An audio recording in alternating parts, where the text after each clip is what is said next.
విశాఖలో high court bench ఏర్పాటు చేయాలంటూ లాయర్లు రోడ్డెక్కారు. ఉత్తరాంధ్ర ప్రాంతం నుంచి అనేక మంది తమ సమస్యల పరిష్కారం కోసం అమరావతి వెళ్లాల్సి వస్తుందని లాయర్లు ఆవేదన వ్యక్తం చేశారు. దీనివలన పేద ప్రజలు ఆర్థికంగా ఇబ్బంది పడుతున్నారని లాయర్లు అన్నారు. మరోవైపు లాయర్లకి ఇస్తున్న స్టైఫండ్ 10,000కు పెంచాలని వారు ప్రభుత్వాన్ని డిమాండ్ చేశారు. కోర్టులలో మౌలిక సదుపాయాలు లేకపోవడం వలన అనేక ఇబ్బందులు పడుతున్నామని లాయర్లు ఆవేదన వ్యక్తం చేశారు. లాయర్ల సమస్యలకు సంబంధించి మరిన్ని వివరాలు మా ప్రతినిధి రాము అందిస్తారు. కోర్టుల్లో పనిచేస్తున్న న్యాయవాదులకు మౌలిక వసతులు కల్పించడంతో పాటు విశాఖలో హైకోర్టు బెంచ్ ఏర్పాటు చేయాలంటూ కూడా విశాఖ జిల్లా కోర్టు ఎదురుగా లాయర్స్ అంతా కూడా ఈరోజు నిరసన వ్యక్తం చేస్తారు. దీనికి సంబంధించి మనతో పాటు మాట్లాడడానికి ఇక్కడ కొంతమంది లాయర్స్ ఉన్నారు. సార్, ఏంటి ప్రధాన సమస్య ఏంటి? ఎందుకు మీరు నిరసన చేస్తున్నారు? మా న్యాయవాదులందరూ కూడా ఈరోజు ఇక్కడ ధర్నా చేస్తున్నారు. ప్రధాన ఉద్దేశం ఏంటంటే, అసలు న్యాయవాది అన్నవాడు దేశానికి పట్టుకొమ్మ, పిల్లర్ ఆఫ్ ద నేషన్. ఈ న్యాయవాదులు ఎప్పుడు కూడా సమాజ అభివృద్ధి కోసం, సమాజ బాగు కోసం పనిచేస్తారు. ఆ క్రమంలో వాళ్ళ ప్రాణాలు కూడా పోతున్నాయి. ఒక కేసు చేసేటప్పుడు ఓడిపోయిన వ్యక్తులు మా న్యాయవాదులు చంపేస్తున్నారు. అందుకనే మేమేం చేస్తున్నాం, అడ్వకేట్ ప్రొటెక్షన్ యాక్ట్ ఇమ్మని చెప్పేసి అడుగుతున్నాం. అది తర్వాత ఉత్తరాంధ్రలో హైకోర్టు బెంచ్ పెట్టమని చెప్పేసి డిమాండ్ చేస్తున్నాం. ఎప్పటి నుంచి ఎప్పుడు కాదు. ఎందుకంటే ఇచ్చాపురంలో ఒక చిన్న సమస్య ఉందంటే అమరావతి వెళ్ళి కేసు ఫైల్ చేయాలంటే మా రైతులు తట్టుకునే పరిస్థితి లేరు. ఎందుకంటే మాకు చిన్న సన్నకారు రైతులు ఎక్కువ ఉన్నారు. కావున ఆ ఫీజు, హైకోర్టు ఫీజు ఎఫోర్డ్ చేసే పరిస్థితిలో మేము లేం కాబట్టి, విశాఖపట్నం అయితే మా అందరికీ అందుబాటులో ఉంటుంది కాబట్టి మా క్లయింట్లందరికీ కూడా తక్షణమే, తక్కువ ఖర్చుతో తక్షణమే న్యాయం జరగాలనే ఉద్దేశంతో ఇక్కడ హైకోర్టు బెంచ్ పెట్టమని చెప్తున్నాం. అలాగే మహిళా న్యాయవాదులకి అయితే వాళ్ళకి వెయిటింగ్ రూమ్ లేదు, టాయిలెట్ వచ్చిందంటే వాళ్ళు ఎక్కడికి వెళ్ళాలో అర్థం కాని పరిస్థితి ఉంది. కావున ప్రతి కోర్టులో కూడా మహిళా అడ్వకేట్లకి, క్లయింట్లకి కూడా టాయిలెట్లన్నీ ఏర్పాటు చేయాలని చెప్పేసి మేము డిమాండ్ చేస్తున్నాం. ఎటువంటి సమస్యలు గతంలో కూటమి ప్రభుత్వం రాకముందు కొన్ని హామీలు ఇచ్చారంటారు. ఎటువంటి హామీలు ఇచ్చారు? అవి నెరవేరే అంటే గతంలో అంటే అడ్వకేట్స్కి ఏమో వెల్ఫేర్ ఫండ్ ఒకటండి, వెల్ఫేర్ ఫండ్ ఒకటి ఇస్తామన్నారు. వెల్ఫేర్ ఫండ్ అనేది పెంచుతామన్నారు. వెల్ఫేర్ ఫండ్ పెంచలేదు. అలాగే అడ్వకేట్స్ ప్రొటెక్షన్ యాక్ట్ పెడతా ఉన్నారు, అది కూడా పెంచలేదు. అడ్వకేట్స్కి కావాల్సిన ఇల్లు పట్టాలు, వాళ్ళకి స్థలాలు ఇస్తాము అన్నారు అడ్వకేట్స్కి. ఆ స్థలాలు కూడా ఇప్పటి వరకు ఏ గవర్నమెంట్ కూడా అమలు చేయడం అన్నది చేయలేదు. ఓన్లీ హామీల వరకు అయితే ఉంటున్నారు కానీ ఏ గవర్నమెంట్ చేయట్లేదు. ఇప్పుడు ఉన్న కూటమి ప్రభుత్వాన్ని మేము అడుగుతున్నది ఒకటే, మాకు ఇచ్చిన హామీలు నెరవేర్చండి. అలాగే అడ్వకేట్స్ మీద జరుగుతున్న దాడులు ఏవైతే జరుగుతున్నాయో వాటిని అరికట్టమని మేము కోరుకుంటున్నాం. మేము కష్టపడేది సమాజం కోసం. సమాజంలో మాకే గుర్తింపు లేకుండా, మాకే రక్షణ లేకపోతే మిగతా ప్రజలకు ఎక్కడ రక్షణ ఇస్తారని చెప్పి మేము అడుగుతున్నామండి. దానికోసం మేము ఈ డిమాండ్ చేస్తున్నాం. మేము ఇది అడుగుతున్నాం. ఏ సమస్యలు నెరవేరాయి? మీరు అప్పుడు అడిగారు కదా కూటమి ప్రభుత్వం రాకముందు, ఏమైనా నెరవేరాల్సినవి ఉన్నాయి? ఇంతకుముందు ప్రభుత్వం జూనియర్ అడ్వకేట్స్కి 5 లక్షల స్టైఫండ్ ఇచ్చేవాళ్ళు, అది కూడా అరకొరగా ఇచ్చేవాళ్ళు. చంద్రబాబు నాయుడు గారి మేనిఫెస్టోలో 5,000 నుంచి 10,000 వరకు పెంచుతామని చెప్తున్నారు జూనియర్ అడ్వకేట్స్కి. ఆ 10,000 రూపాయలు ఇంతవరకు 13 నెలలు అయినా కానీ ఇవ్వలేదు. కాబట్టి ఆ 10,000 రూపాయలు జూనియర్ అడ్వకేట్ స్టైఫండ్గా తక్షణం ఇవ్వాలని చెప్పి అడుగుతున్నాం. అదేవిధంగా రైల్వే కోర్టులో కేసు వేయాలంటే సికింద్రాబాద్ వెళ్లాల్సి వస్తుంది. గుంటూరులో బెంచ్ పెట్టారు కానీ ఫుల్ ఫ్లెడ్జ్డ్గా మాకు ట్రిబ్యునల్ ఇవ్వలేదు.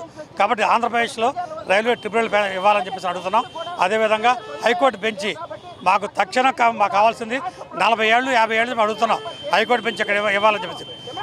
ఏపీ స్టేట్లో రెండో పెద్ద జిల్లా ఏది కేసు ఫైల్ చేయడంలో. కాబట్టి ఇలాంటి జిల్లాలో హైకోర్టు బెంచ్ తక్షణమే ఇవ్వాలి. అదేవిధంగా లేడీస్ వెయిటింగ్ హాల్స్ కట్టాలి. మరి కోర్టు బిల్డింగ్ కూడా ఇంకా కట్టాలి. కొన్ని అనకాపల్లిలో కోర్టు బిల్డింగ్ పడగొట్టి ఇప్పుడు 10 ఏళ్ళు అవుతుంది, అక్కడ బిల్డింగ్ కట్టలేదు. మాకు కూడా కోర్టు చాలలేదు. విశాఖపట్నంలో కూడా కోర్టు బిల్డింగ్ ఇంకా కట్టాలి. జడ్జిలు కూడా ఇంకా నియమించాలి. వీటన్నిటి సమస్యల మీద. అదేవిధంగా ఇళ్ల పట్టాలు, ఇల్లు లేని న్యాయవాదులు దాదాపు 90% ఉన్నారు. ఆ న్యాయవాదులందరూ కూడా ఇళ్ల పట్టాలు ఇవ్వాలి. ఇళ్ల పట్టాలు ఇస్తా అని చెప్పేసి చంద్రబాబు గారు చెబుతారు, పవన్ కళ్యాణ్ చెబుతాడు. కానీ ఇదంతా ఎన్నికల మేనిఫెస్టోనే మసిపూసి మారేడుగా చేస్తున్నారు. కాబట్టి అందరికీ ఇళ్ల పట్టాలు కూడా ఇవ్వాలని చెప్పేసి మేము డిమాండ్ చేస్తున్నాం. ఇత్యాది డిమాండ్లు చేస్తూ మేము పోరాటం ఉధృతం చేస్తాం.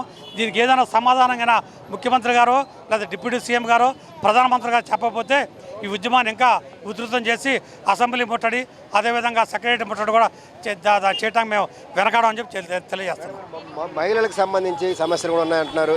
ఎటువంటి సమస్యలు మీరు ప్రభుత్వం దృష్టి తీసుకెళ్లారు? ఇంతవరకు ఏమైనా నెరవేరు? ఐఏఎల్ ఇప్పుడు ఏంటంటే ఈరోజు ధర్నా చేయడానికి కారణం ఏంటి అంటే, ముఖ్యంగా ఈ న్యాయవాదుల సంక్షేమానికి ఒక నిర్లక్ష్యానికి గురవుతుంది గవర్నమెంట్ నుంచి. ఎందుకు అంటే గవర్నమెంట్ పట్టించుకోవాల్సిన అవసరం ఉంది. ఎందుకంటే మాకు న్యాయవాదులకి చాలా సంక్షేమాలు కొరతగా ఉన్నాయి. అందులోని అంటే వైజాగ్ అనేదే కాదు, ఇంకా మిగతా బార్స్ అన్నింటిలో కూడా అంటే ఆల్ ఇండియా మొత్తం లాయర్స్ అందరినీ మేము ఉద్దేశించి చెప్తుంది ఏంటంటే అసలు సదుపాయాలు లేని కోర్టులు చాలా ఉన్నాయి. అందులో మహిళా న్యాయవాదులకి వాష్రూమ్స్ కానీ వెయిటింగ్ రూమ్స్ కానీ అన్ని సదుపాయాలు కల్పించాలి. వాటికి నిధులు సరిగ్గా ఇవ్వకపోవడం వల్ల వాళ్ళు ఎన్నో ఇబ్బందులు కలుగజేస్తున్నారు. కాబట్టి వాటన్నిటిని ఇవ్వమని, అలాగే ఏదైతే డెత్ బెనిఫిట్స్ కోసం వీటి గురించి గత ప్రభుత్వం 100 కోట్లు ఏదైతే రిలీజ్ చేసిందో అవేవి పర్ఫెక్ట్గా ఏవి బెనిఫిట్స్ ఇవ్వకుండా ఏంటంటే వాళ్ళు చనిపోయిన న్యాయవాదులకు కానీ వాళ్ళ ఫ్యామిలీకి కానీ బెనిఫిట్స్ అవి కూడా ఇవ్వటం లేదు. అలాగే ఇంకా హైకోర్టు బెంచ్ కూడా చాలా అవసరమై ఉంది ఇక్కడ. ఎందుకంటే ఈ యొక్క ఆంధ్రప్రదేశ్లోని విశాఖపట్నం అనేది చాలా పెద్ద బారు, అందులోని చాలా స్పేషియస్గా ఉన్నది. అనేకమైనవి మన వైజాగ్ వైపు ఉన్నాయి. కాబట్టి ఒక బెంచ్ అనేది ఏర్పాటు చేస్తే అనేక ప్రజలకు తక్కువ రేట్లోని అంటే ప్రతి ఒక్కరు వేరే దగ్గరికి వెళ్ళి చాలా ఎక్స్పెన్సివ్ అవుతుంది. కాబట్టి కాస్త రేట్ ఆఫ్ ఇది తగ్గించడానికి అవుతుంది. ప్రజలకి ఇంకా మేము తక్కువ రేట్లో సర్వీస్ని అందించగలగడం జరుగుతుంది.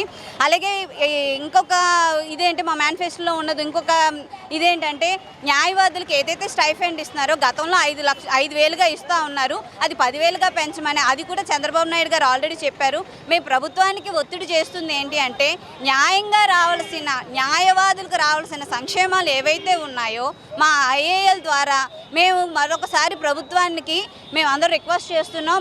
మమ్మల్ని పట్టించుకోండి, మా యొక్క సంక్షేమాన్ని కూడా మీరు చూడమని కోరుకుంటున్నాం. దేశవ్యాప్తంగా ఉన్న కోర్టులో అనేక సమస్యలు పెండింగ్ ఉన్నాయి. ముఖ్యంగా చూస్తే ఉత్తరాంధ్రకు సంబంధించి ఇచ్చాపురం నుంచి చాలా వరకు అమరావతి వెళ్ళి ఏదైనా కేసు ఫైల్ చేయాలంటే చాలా సమస్య అవుతుంది. కాబట్టి ఖచ్చితంగా విశాఖపట్నంలో ఒక బెంచ్ ఏర్పాటు చేయాలి. ఎందుకంటే ఈ జిల్లాల నుంచి వెళ్ళి చివరి వరకు పేదవాళ్ళు చాలామంది ఉంటారు కాబట్టి వారికి ఇబ్బంది అవుతుంది. మరోవైపు కోర్టులో పనిచేస్తున్న లాయర్కి సంబంధించి అనేక సమస్యలు పెండింగ్లో ఉన్నాయి, అవన్నీ కూడా నెరవేర్చాలి. ఏదో స్టైఫండ్కి సంబంధించి 5,000 ఇస్తున్నారు, అది 10,000 పెంచాలంటూ కూడా లాయర్స్ అంతా కూడా ఈరోజు విశాఖపట్నం కోర్టు ఎదురుగా కూడా తమ నిరసన వ్యక్తం చేశారు. వీడి జర్నలిస్ట్ ప్రేమతోరాము, BBC ఆన్ టీవీ, విశాఖపట్నం.